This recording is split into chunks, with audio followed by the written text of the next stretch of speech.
This is easily one of the best DC comics from 2021, and one of my all-time favorite Justice League comics. What is up? I am the G.I. Joel, and on this episode of You Should Read This, we're going to be talking about Justice League: Last Ride by Chip Zdarsky. This is an absolutely fantastic standalone Justice League story I think you should check out. As always, be sure to subscribe and hit that bell notification to join the G.I. Joel Nation. The Justice League is all but disbanded, and at the heart of this breakup is Superman and Batman, and there's really no sign of the League getting back together anytime soon.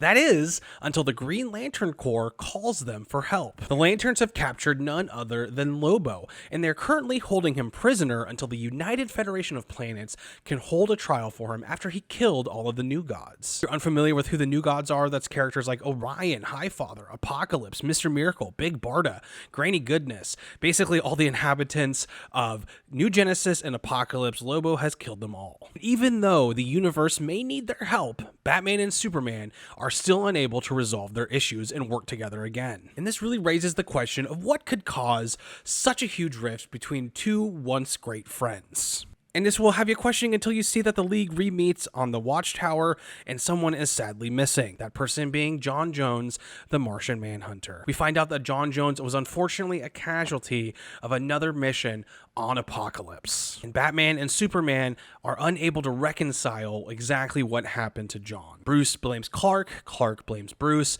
and this has caused them to disband the Justice League and no longer see eye to eye and not even work together anymore.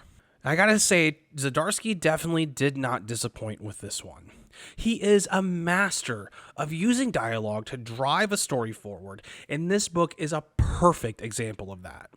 Each of the characters have their own unique voices, and you really get to feel their emotions along with them. He also does a great job of exploring the League's interrelationships with one another. We get to see some great interactions between Wonder Woman and Flash, between Batman and Hal Jordan, between Superman and Jon Stewart. You know, we get to see all these characters interact. Each one of them feels really well-rounded, and each one feels like they have their own unique motivations, their own unique kind of feelings and emotions of what they're going through at this time as they're all coming together again while also mourning that one of them is missing. Now, the art in this series by Miguel Mendoza is absolutely breathtaking. There is a lot of action in this comic book, but there is also a lot of emotion. And he does a great job of kind of balancing those two things out. You know, the League does return to Apocalypse at one point and things get pretty crazy pretty quickly. But he does a really great job of balancing that out while also kind of keeping you feeling the emotions of the characters.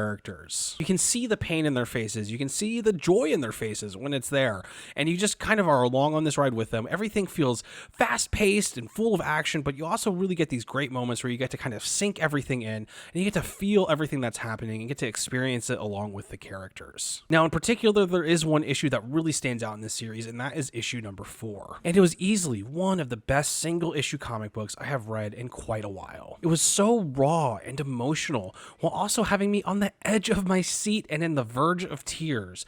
And it's really a difficult combinations of emotions to master, but you know, with the art from Mendoza and the writing from Zdarsky, they absolutely knocked it out of the park. Like I said, this is a standalone story, so don't feel the need to read anything before or after. It's just kind of a chapter out of the League. It does a really great job of exploring each of the characters, really rounding them out and having you feel every emotion alongside with them. Have you read Justice League: The Last Ride? Are you planning on checking it out? Let me know down in the comments. As always, be sure to like and subscribe to join the G.I. Joel Nation, and I'll see you at the next video.